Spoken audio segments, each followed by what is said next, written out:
Welcome to the deep dive. Today, we're doing what we always try to do, cutting straight through the noise, right to the strategic heart of things. That's the mission. We're looking at Roku, specifically CEO Anthony Wood's game plan heading into 2026. We're pulling insights directly from his latest earnings commentary. Exactly. Forget the standard quarterly recap for now. We're focused purely on Anthony Wood's remarks about the future, particularly early 2026. And the headline is pretty clear. Which is? Confidence. Confidence that they can listen to this, double-digit platform revenue growth while also boosting profitability. That's the key combo for 2026 and beyond. Okay, double-digit growth and increasing profitability. That's the goal, isn't it? Easy to say, harder to execute consistently in tech. True. But Wood laid out a specific framework for how they plan to achieve it. It's not just wishful thinking. He identified 3 core areas, 3 monetization initiatives where they're putting their resources. All right, let's unpack that architecture. What are these 3 pillars holding up this confidence? So he was clear, this isn't just starting now. He feels these strategies are already bearing fruit and will keep working for quite a while, as he put it. The 3 buckets are, 1, getting more out of the home screen. Their main real estate. Makes sense. 2, really pushing ad demand growth. The big engine. And 3, expanding their subscription revenue streams. Okay, home screen, ad demand, subscriptions. It sounds like a systematic plan covering the user experience, the advertising side, and the direct content payments. That's the idea. It's not just one magic bullet. It's about optimizing across these 3 fronts. They believe this coordinated effort is what gives them the leverage. Leverage for growth and, crucially, for those better margins you mentioned. It's about efficiency then, not just raw growth. Exactly right. They're focused internally on making the assets they control, the OS, the user base, the ad tech, work harder and smarter. Better home screen utility means easier conversions. Better ad tech means more demand, maybe lower sales costs. Right, driving more revenue off a relatively stable cost base. That's the path to profitability improvement. Precisely. So let's dive into that first pillar, the home screen. Wood called it out specifically, noting it's where, half of broadband households in the United States begin watching TV? That's a massive starting point. You control the front door for millions. So what are they doing with it? Just tweaking buttons? Well, they're always doing smaller tests, yes, like adding that recommendation recently, things to improve the experience or, nudge monetization. But he confirmed something bigger is in the works. Dear how? A larger, more impactful update to the whole home screen UI. It's apparently in testing right now, and the plan is to roll it out sometime in 2026. Whoa, okay. A major UI overhaul. That's always a bit nerve-wracking for users, isn't it? People get used to things. You risk messing with that iconic, simple experience Wood often talks about. Absolutely, and he acknowledged that. The stated goal is to keep that simplicity, keep it delightful, but make it significantly more useful. More useful? How? By making it easier to find stuff. Or easier to spend money. Both, ideally. The testing is focused on proving they can hit higher viewer satisfaction and increase monetization simultaneously. So, making it smoother for you to find and sign up for a new subscription, or easier to discover ad-supported content you might actually watch. So the bet is that improved utility, driven by their data, will outweigh any user friction from the change itself. And if it works, it drives revenue with minimal added cost. That's the leverage play right there. Okay, pillar number 2, growing ad demand. Their ambition here is huge to be the most performant connected TV platform. What does that actually mean in practice? Yeah, performant can mean a lot of things in advertising. What concrete steps did Wood mention? He talked about a few things. First, partnerships. Continuing to work with all the major DSPs, the demand-side platforms. He specifically called out deeper support they just announced with the Amazon DSP. Interesting. Partnering closely with a potential competitor there. Well, yeah, but it shows they're playing ecosystem-wide. He did say it's still early days with Amazon, but it's a signal. They're also focused hard on measurement, things like integrating with AppsFlyer to prove campaigns actually work. Okay, so partnerships and proving ROI. That covers the sort of sophisticated end of the market. What about the other end, the smaller guys? Yes. The small and medium-sized businesses, the SMBs, this is a huge focus. Their self-serve platform, Ads Manager, is aimed squarely at them and performance marketers. Wood sees this opening up a big new category of advertisers for Roku. But isn't the barrier for SMBs on TV usually the cost and complexity of actually making a video ad? It's not like whipping up a social media post. Exactly. And that's where things get really interesting technologically speaking. Oh, wow. Wood directly brought up integrating next-generation generative AI into their ad system. Gen AI for ad creation on Uh, Roku. yes. The idea is to use Gen AI to make the ad system truly performance-oriented for everyone, especially SMBs.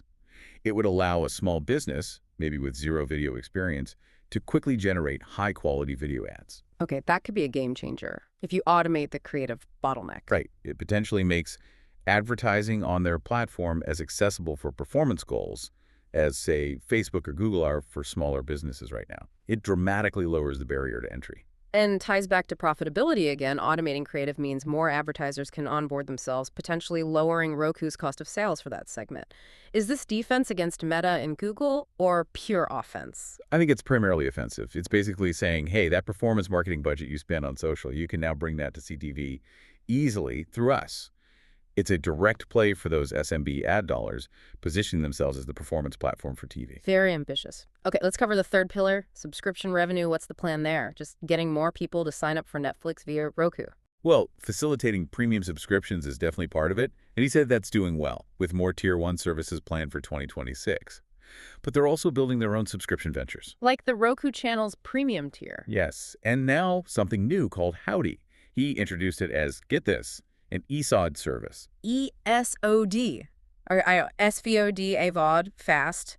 What on earth is ESOD? Exclusive subscription on demand. That's it. It's $3 a month, no ads. The exclusive part seems key. It's positioned as a smaller, curated, maybe niche library, not trying to be everything to everyone like the big SVODs. So a low-cost, ad-free, curated offering. What's the strategic thinking? Why build this instead of just promoting existing services? Wood sees it as tapping into potentially a large, underserved market, people who maybe find the big streaming bundles too expensive or overwhelming. He thinks Howdy can grow into a big business over time, kind of like how the Roku channel started small and leveraged the platform's scale. Use the platform's reach to incubate these niche services at low cost. Interesting. He also touched on industry trends, right? Like content fragmentation, especially with sports all over the place. Is that a headache for Roku? You'd think so, but Wood actually framed fragmentation, believe it or not, as a big opportunity. An opportunity? How? It's confusing for viewers. Because Roku can be the simplifier. The more chaotic the landscape gets, the more apps you need, the more valuable Roku becomes as the central hub that makes sense of it all. Think of things like their Sports Zone feature helping you find where a specific game is streaming. So the chaos actually reinforces their role as the indispensable aggregator and guide, and that simplicity creates engagement. And engagement creates marketing and sponsorship opportunities right there on the home screen, helping users navigate the maze. It turns a potential negative into a platform positive. Okay, we've hit the three pillars: home screen, ads, subscriptions. But underlying all of this is their data, right? Wood called it an extremely important asset. How did that fit in? It's the fuel for everything, really. It powers the ad targeting, it personalizes that home screen experience we talked about, and critically, it's what will train that generative AI for the performance ads. Right. The data makes the personalization and the ad performance possible. But data itself is valuable. We see companies like Meta, Google, hungry for training data for their huge AI models, their LLMs. Did Wood address licensing Roku's best-in-class data externally? He did address it. He confirmed they are investigating working with large language models and other ways to potentially monetize the data down the line. Investigating. But he was very clear, it's not something they are doing today. That's interesting. They have this valuable asset. They know others want it. They're looking into it, but holding back for now. Why do you think that is? Well, you have to consider the trade-offs, right? Sure, licensing it could bring in revenue, but giving your incredibly detailed first-party user viewing data to, say, Google or Meta Helps your direct competitors in the ad market get smarter. Exactly. It could be that the strategic value of keeping that data proprietary, using it to make their platform smarter and their ad targeting better, currently outweighs the cash they might get from licensing it. It's a strategic moat. So holding onto that data advantage is maybe more valuable long-term than a short-term licensing deal. Okay, pulling it all together then. Yeah, I mean, the picture would paint it as one of focused execution. The confidence for 2026 isn't vague. It's tied to these specific initiatives. The UI overhaul, the big push into Gen AI-powered performance ads, particularly for SMBs, and new subscription plays like Howdy. They're hitting it from multiple angles. So for you listening, what this signals is a company leveraging its massive scale. Remember, half of U.S. broadband homes, but doing it with increasing efficiency. They're betting on tech like AI, not just for flash, but to fundamentally change the economics of their ad business and improve the core user experience. The strategy seems clear. Use their central position and data to make the platform indispensable and highly monetizable, no matter how fragmented the actual content world becomes. Control the experience, control the value, which leaves us with a final thought to chew on. If Roku's Gen AI gamble pays off, if it truly makes creating effective video ads trivially easy for any small business, instantly translating ideas into campaigns, how fast does that force the hand of traditional TV advertising? How quickly must the old model adapt when performance marketing becomes the successful and data-driven on the biggest screen in the house? That level of automation could really shake things up.